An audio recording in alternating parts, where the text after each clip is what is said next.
Recibí los papeles del divorcio por correo electrónico mientras aún estaba en el desierto. 13 años de matrimonio terminaron en un archivo PDF adjunto. Me llamo Javier, tengo 42 años y soy sargento en la brigada paracaidista. Llevaba 4 meses desplegado en Almería cuando Lucía decidió que ya no podía esperar más. La línea de asunto decía: seamos adultos al respecto. El mensaje en sí tenía solo 3 frases. Ya había presentado los papeles, ya había vaciado nuestra cuenta conjunta y ya había mudado a su nuevo novio, Carlos, a nuestra casa en Zaragoza. Leí el correo 2 veces, cerré el portátil, me duché en las cabinas comunes, me vestí para mi turno y no dije nada a nadie. Esa noche, cuando volví a mi litera, respondí con una sola palabra: entendido. Eso fue todo. Sin discusión, sin súplicas, sin amenazas. Mateo, mi compañero de litera, notó que algo andaba mal. ¿Todo bien, hermano?, Zrenia preguntó sin levantar la vista de su libro. Sí, respondí, solo cosas de casa. Asintió con la cabeza y ahí terminó todo. Los militares saben cuándo dejar las cosas en paz. La verdad es que no me sorprendió. 6 meses antes del despliegue, las cosas ya habían empezado a cambiar. Cosas pequeñas. Lucía dejó de preguntarme cómo había ido mi día. Empezó a trabajar hasta tarde en la clínica dental donde atendía llamadas. Empezó a ir al gimnasio 3 veces por semana, pero nunca parecía sudar. Ropa nueva, amigos nuevos que nunca conocí, nuevas contraseñas en su móvil. No la confronté, no empecé a revisar sus mensajes ni a seguirla. No soy ese tipo de persona, pero tampoco soy ciego, así que tomé algunas medidas silenciosas por mi cuenta. Nada dramático, solo precauciones. Guardé documentos importantes en un trastero al otro lado de la ciudad. Mi partida de nacimiento, el acta de matrimonio, la escritura de la casa solo a mi nombre, gracias al crédito militar, papeles de beneficios militares. También llevé allí el reloj de mi abuelo y la cubertería antigua de mi madre, cosas que realmente importaban. Abrí una cuenta separada en otro banco y comencé a desviar una parte de mi sueldo allí. No lo suficiente como para que ella lo notara, pero sí lo suficiente como para no empezar desde cero si todo se iba al traste. La noche antes del despliegue, me abrazó en el aeropuerto y dijo: «Cuídate, ¿vale?». Sus ojos estaban secos, como si se despidiera de un colega, no de un marido que se iba a la guerra.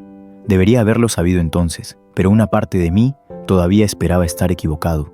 No lo estaba. Lo que Lucía no sabía era que yo ya me había preparado para ese momento. Y lo que no entendía era que yo nunca empiezo peleas, pero siempre las termino. Conocí a Lucía en una barbacoa de un amigo en 2010. Estaba en casa entre misiones, quedándome en casa de mi amigo Andrés en Zaragoza. Ella estaba terminando sus estudios de enfermería, pero acabó trabajando en administración en una clínica dental. Menos estrés, decía. Nos casamos 8 meses después. Lucía solía decir que estaba orgullosa de mi servicio, aunque nunca lo comprendió del todo. Su padre era director de banco, su hermano farmacéutico. No había militares en su familia. Me preguntaba cuándo iba a conseguir un trabajo de verdad, sin darse cuenta de que, tras 15 años, el ejército no era un trabajo temporal, era mi carrera. Compramos nuestra casa en 2014, nada lujoso, pero era nuestra. 3 dormitorios, un pequeño jardín, un vecindario tranquilo. La hipoteca estaba solo a mi nombre, porque el crédito militar estaba a mi nombre, pero añadí su nombre al título de propiedad, porque eso es lo que hacen los matrimonios. Comparten. Mi padre murió 1 año después de que nos casáramos. Ataque al corazón mientras quitaba nieve. Mi madre falleció 3 años después, de cáncer de pulmón, a pesar de no haber fumado nunca. Nunca fumó un solo día en su vida. Me dejaron algo de dinero, no una fortuna, pero lo suficiente para que Lucía y yo pagáramos nuestros préstamos estudiantiles y aún tuviéramos un pequeño colchón. Durante nuestro matrimonio fui desplegado 4 veces, 2 a Irak, 2 a Afganistán. Cada vez que volvía a casa, Lucía parecía un poco más distante, un poco más inquieta, como si estuviera interpretando un papel que ya no le quedaba. Yo no me casé para ser esposa de un militar, me dijo una vez, después de que mencioné la posibilidad de renovar por otros 4 años. Estoy cansada de estar sola todo el tiempo. Lo entendía, de verdad, pero el ejército era el único lugar donde sentía que realmente pertenecía. Era bueno en lo que hacía. La gente dependía de mí. En 2019, las cosas comenzaron a cambiar. Pequeños detalles al principio. Lucía se molestaba cuando llamaba durante sus noches de chicas. Empezó a hablar de cómo su amiga Isabel se había divorciado de su marido y ahora estaba viviendo su mejor vida. Y empezó a insinuar que ya no teníamos nada en común. Le propuse ir a terapia. Me dijo que estábamos bien, que solo era una etapa. Después vinieron las noches largas en el trabajo, los fines de semana fuera con amigos que nunca conocí, la ropa nueva, la membresía del gimnasio que apenas usaba. Debería haberla confrontado, pero no es así como manejo las cosas. Nunca lo ha sido. Mi padre me enseñó a pensar antes de hablar, a estar seguro antes de actuar. Así que observé y me preparé en silencio, porque mi intuición me decía que algo se avecinaba. Y en esta vida, aprendes a confiar en tu intuición.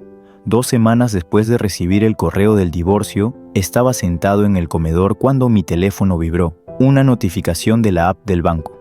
Otro retiro, 88.500 euros, casi todo lo que quedaba. Dejé el tenedor, abrí la aplicación, el saldo de nuestra cuenta conjunta. 22,37 euros.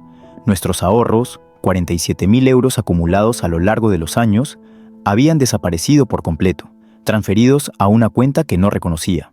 Serrano, uno de los chicos de mi unidad, miró de reojo. ¿Malas noticias? Bloqueé el móvil. No, solo cosas de la cuenta. Esa noche llamé al banco desde el centro de comunicaciones de la base.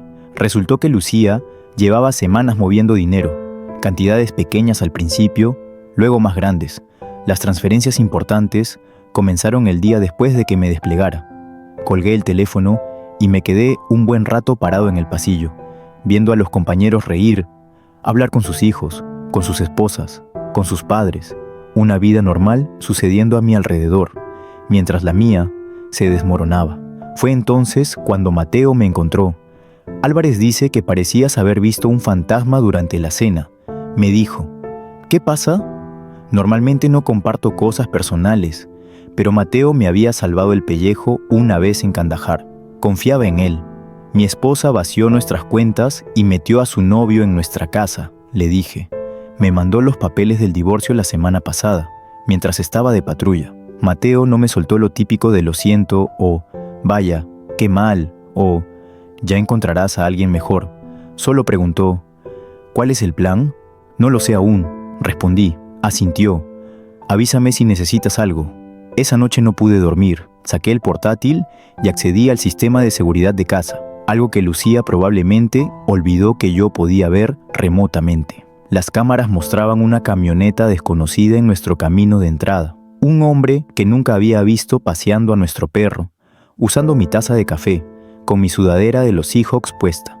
Y allí estaba Lucía, riendo en la cocina que yo mismo había renovado durante mi último permiso. Algo cambió dentro de mí. No era exactamente rabia. Era algo más frío, más claro. Cerré el portátil y saqué el móvil y escribí una lista. Llamar a Álvaro, compañero del ejército que se convirtió en abogado. Revisar los términos del crédito militar, contactar al suboficial principal sobre un permiso de emergencia.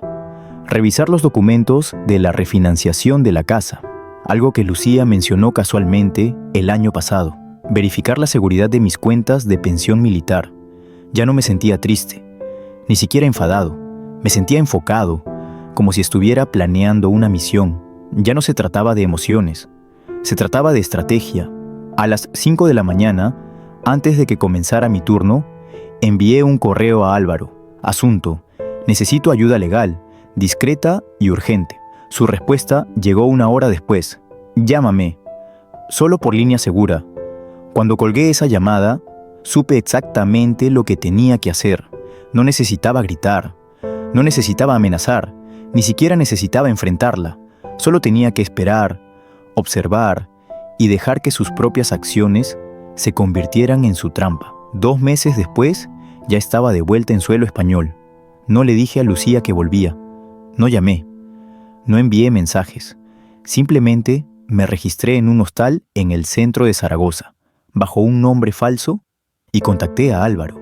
Nos encontramos en un bar-restaurante a unos 15 kilómetros del centro. «Tienes pinta de estar hecho polvo», dijo mientras se sentaba frente a mí. «Me siento igual», respondí. Álvaro me pasó una carpeta. Todo lo que hablamos, la escritura de la casa, los documentos del préstamo, los estados de cuenta del banco y esto. Sacó una hoja separada. «Encontré algo curioso revisando tus finanzas. Es una solicitud de refinanciación con tu firma. Pero no es tu firma, no del todo. Alguien intentó copiarla, pero falló en los detalles. La inicial del segundo nombre está mal y el trazo no coincide». «¿Lucía hizo esto?», pregunté, aunque ya conocía la respuesta. Álvaro asintió. «Hace 3 meses. Utilizó la plusvalía de la casa para sacar 330.000 euros. Como el préstamo militar está solo a tu nombre, se necesitaba tu firma. Falsificó mi firma, sacó un crédito contra nuestra casa, luego vació nuestras cuentas y me pidió el divorcio». Dije, «Mujer ocupada. Y aún hay más», añadió Álvaro. Incluyó a su novio, Carlos, como cosolicitante. El tipo tiene antecedentes, 2 detenciones por conducir ebrio y un cargo por estafa de 2019. Respiré hondo. «¿Qué opciones tengo?». «Varias», respondió. «Pero primero debes decidir qué quieres». Me lo pensé un momento. «Quiero lo que legalmente es mío y quiero que ella entienda las consecuencias». Álvaro sonrió. «Entonces hagámoslo así». Al día siguiente, pasé por nuestra casa. La camioneta de Carlos no estaba, pero el coche de Lucía sí. Aparqué unas calles más abajo y observé un rato. Pensé en llamar a la puerta, enfrentarla, pero ese no era el plan. En lugar de eso, fui al banco. Me reuní con el agente de préstamos que había tramitado la refinanciación. Le mostré mi identificación militar. Le enseñé mi firma real en el carné de conducir y después los documentos falsificados. Su cara se puso blanca. «Tendré que reportar esto de inmediato». «Lo entiendo», le dije. «Ya he presentado una denuncia en la policía. Esa noche recibí un mensaje de Lucía. ¿Con quién has hablado en el banco? Carlos dice que alguien ha estado haciendo preguntas». No respondí. Al día siguiente fui al registro de la propiedad. Presenté una reclamación oficial alegando fraude en la refinanciación. Dejé constancia formal de que no se podían hacer cambios en la propiedad sin mi presencia. 2 días después, Lucía llamó. Dejé que saltara el buzón de voz. «Javier, tenemos que hablar. El banco llamó por la casa. ¿Qué estás haciendo? Si esto es por el divorcio, podemos hablarlo como adultos». «Como adultos», las mismas palabras que usó en su correo. Aún no respondí. Esa tarde, Álvaro me llamó. «Han congelado el dinero de la refinanciación», dijo. «Ya hay más. El novio de tu esposa ha estado conduciendo tu camioneta, ¿verdad? La que está a tu nombre». «Sí», respondí. «Pues esta mañana lo detuvieron conduciendo con el carné suspendido por aquellas multas por conducir ebrio. La policía incautó el vehículo». «Bien», dije. También encontraron algunas cosas interesantes dentro. Talonarios de recetas médicas de la clínica dental donde trabaja Lucía. Y no estaban en blanco. Cerré los ojos.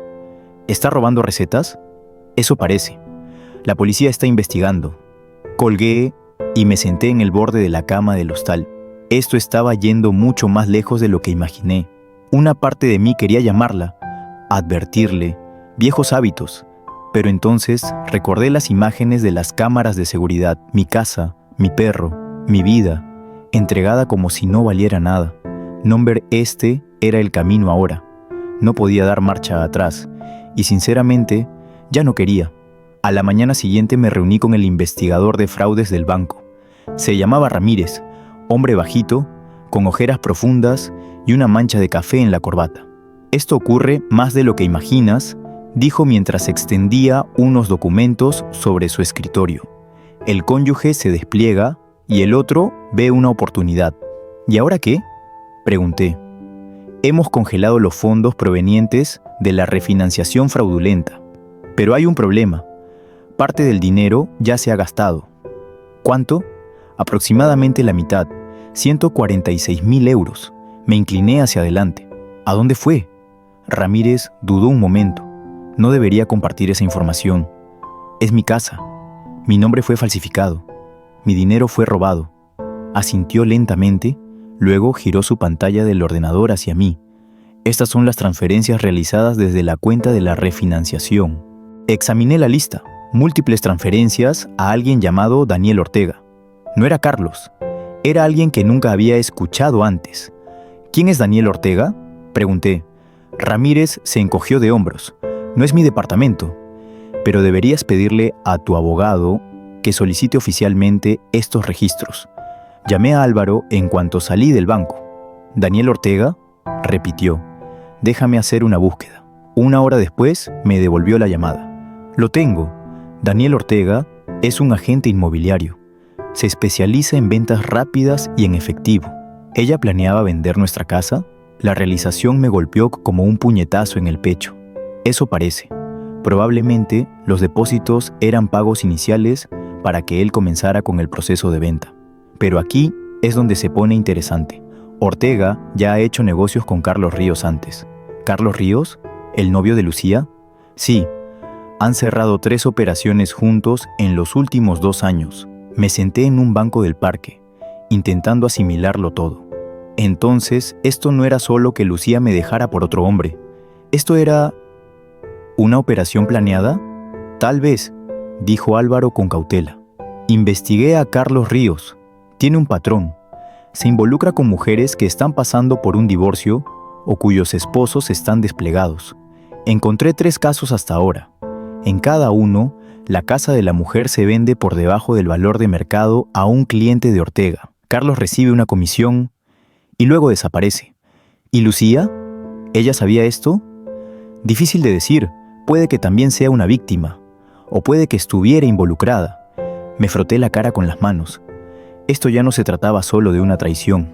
Era algo más grande, algo calculado, y otras familias de militares habían sido víctimas. ¿Qué hacemos?, pregunté. Ya he contactado con la Unidad de Delitos Financieros del FBI, respondió Álvaro. Esto cruza fronteras autonómicas, involucra a personal militar y préstamos del Ministerio de Defensa. Están interesados. Esa noche me quedé en la habitación del hostal Me senté con una cerveza, pensando en todo, preguntándome si Lucía me había estado engañando durante todo el matrimonio o si simplemente se dejó arrastrar por el plan de Carlos, preguntándome si realmente importaba. Mi móvil vibró. Otro mensaje de Lucía. Javier, por favor llámame. El banco está diciendo algo sobre fraude y Carlos fue arrestado por conducir tu camioneta. No entiendo qué está pasando. Me quedé mirando el mensaje durante un buen rato. Luego escribí. ¿Quién es Daniel Ortega? Aparecieron 3 puntos. Empezó a escribir. Se detuvo. Empezó otra vez. Se detuvo. Finalmente, no sé de qué hablas. Escribí 146,000, múltiples transferencias, anuncio de venta de la casa. Ninguna respuesta durante 10 minutos. Luego, no es lo que piensas. Apagué el teléfono y me fui a dormir. A la mañana siguiente, Álvaro me llamó. La Guardia Civil quiere verte.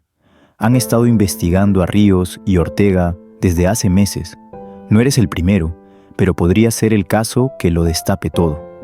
Por primera vez, desde que recibí aquel correo de divorcio, sentí algo parecido a satisfacción. No porque mi matrimonio hubiera terminado, sino porque la verdad por fin estaba saliendo a la luz. Me reuní con los agentes del FBI en su oficina en Zaragoza. La agente Pérez y el agente Domínguez grabaron mi declaración y se quedaron con copias de todos los documentos que Álvaro y yo habíamos reunido. Tu caso ayuda a establecer un patrón, explicó la agente Pérez. Muestra intención, organización, lo convierte en conspiración, no en incidentes aislados. ¿Y Lucía?, pregunté. Mi exesposa. Los agentes se miraron. Todavía estamos determinando su nivel de implicación, dijo Domínguez con cautela. ¿Alguna vez mencionó dificultades económicas? ¿Presión para vender la casa? Pensé un momento. Decía que vivíamos apretados, que deberíamos mudarnos a algo más pequeño. Yo no lo veía necesario. Con mi salario, la hipoteca era perfectamente asumible. Pérez tomó nota. ¿Cuándo empezó a decir eso? Hace unos 6 meses, justo cuando debió conocer a Carlos, y cuando empezó todo lo de la refinanciación. ¿Lo discutió contigo? Nunca. Falsificó mi firma mientras yo estaba desplegado. Siguieron haciendo preguntas, tomaron más notas. Al terminar, Pérez me entregó su tarjeta. Nos mantendremos en contacto. Mientras tanto, no enfrentes a tu exesposa ni a Ríos. Necesitamos construir este caso con cuidado. Asentí. ¿Entendido? Esa noche, volví a conducir hasta nuestro antiguo vecindario. Aparqué a unas casas de distancia. La camioneta de Carlos había vuelto. Seguramente la sacó del depósito. El coche de Lucía no estaba. Mi móvil vibró de nuevo. Un mensaje de Lucía. Tenemos que hablar en persona. Encuéntrame mañana en el Parque del Ebro. Le enseñé el mensaje a Álvaro mientras desayunábamos al día siguiente. No vayas, me advirtió. Nada bueno puede salir de hablar con ella ahora. No iré, le aseguré. Pero quiero saber qué está haciendo mientras cree que estoy en camino. A las 9:30 de la mañana condujimos hasta la casa. Aparcamos al otro lado de la calle. A las 9:45, Lucía salió. Se subió a su coche y se fue, en dirección al Parque del Ebro. ¿Y ahora?, preguntó Álvaro. Ahora esperamos, respondí. 20 minutos después, un coche se detuvo frente a la casa. Llevaba el logotipo de una agencia inmobiliaria en la puerta. Era Daniel Ortega. Carlos salió a recibirlo. Hablaron un momento en la entrada y luego entraron en la casa. ¿Lo seguimos?, preguntó Álvaro. Negué con la cabeza. No hace falta. Instalé cámaras de seguridad el año pasado, interior y exterior. Suben todo automáticamente a la nube. Álvaro sonrió. Eso no lo mencionaste antes. Nunca surgió el tema, dije mientras sacaba el teléfono. Abrí la app de seguridad y le mostré la pantalla. Ortega y Carlos estaban en nuestra sala de estar. Ortega estaba tomando fotos. Carlos señalaba las características de la casa. Subí el volumen. Deberíamos ponerla en el mercado a finales de semana, decía Ortega. Ya tengo un comprador interesado. Oferta en efectivo, como siempre. ¿Cuánto?, preguntó Carlos. Listamos a 470. Ofrecen 420. Todos contentos. ¿Y el marido? Lucía dice que está causando problemas. Ortega hizo un gesto despreocupado con la mano. Los militares son todos iguales. Hacen ruido, pero tienen despliegues, responsabilidades. Aceptará un acuerdo para que desaparezca todo. Me giré hacia Álvaro. ¿Estás grabando esto? Ya tenía el móvil apuntando a la pantalla, grabando cada palabra. Le reenvié el acceso al sistema de seguridad a la agente Pérez con un mensaje breve. Ocurriendo ahora. 30 minutos después, nuestra casa estaba rodeada de vehículos de la Guardia Civil. Observé desde la distancia cómo los agentes sacaban a Ortega y a Carlos esposados. Mi teléfono sonó. Era el agente Pérez. Los tenemos en vídeo discutiendo el esquema de fraude, dijo. Además, conspiración, fraude electrónico e intento de venta de propiedad bajo falsos pretextos. Vamos a necesitar una declaración formal tuya. Por supuesto, respondí. Y señor Briones, su esposa acaba de llegar a la escena. Está alterada. Miré hacia el final de la calle. Lucía estaba de pie en nuestro jardín, con las manos cubriéndose la boca, mirando cómo los agentes del FBI sacaban cajas de documentos de nuestra casa. ¿Qué va a pasar con ella?, pregunté. Depende, dijo Pérez.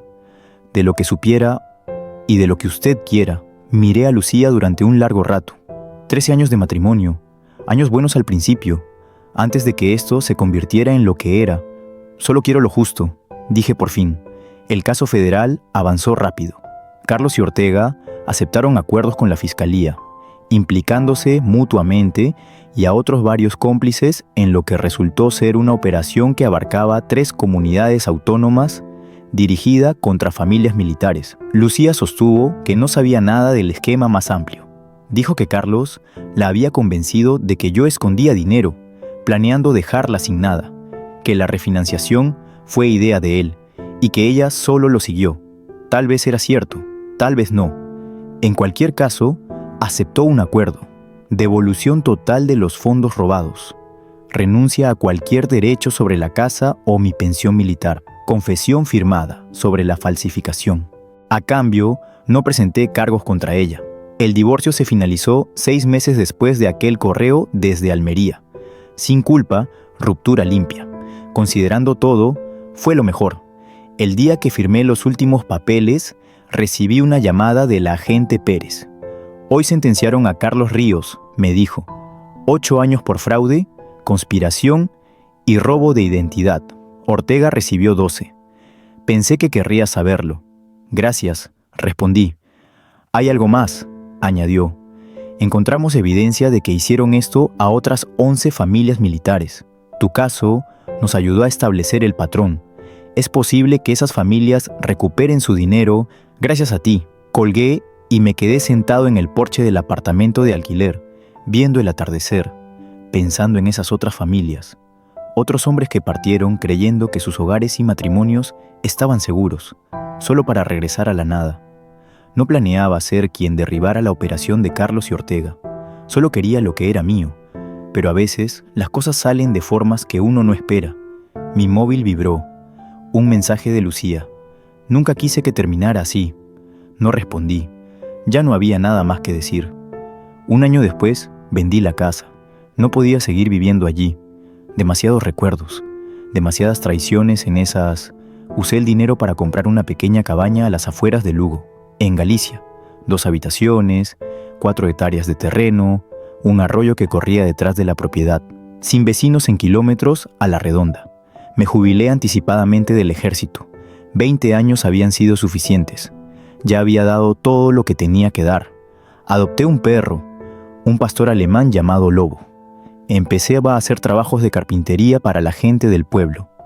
Nada sofisticado, pero mantenía mis manos ocupadas y pagaba las facturas. La pensión militar cubría el resto. A veces pensaba en Lucía. Me preguntaba dónde habría terminado.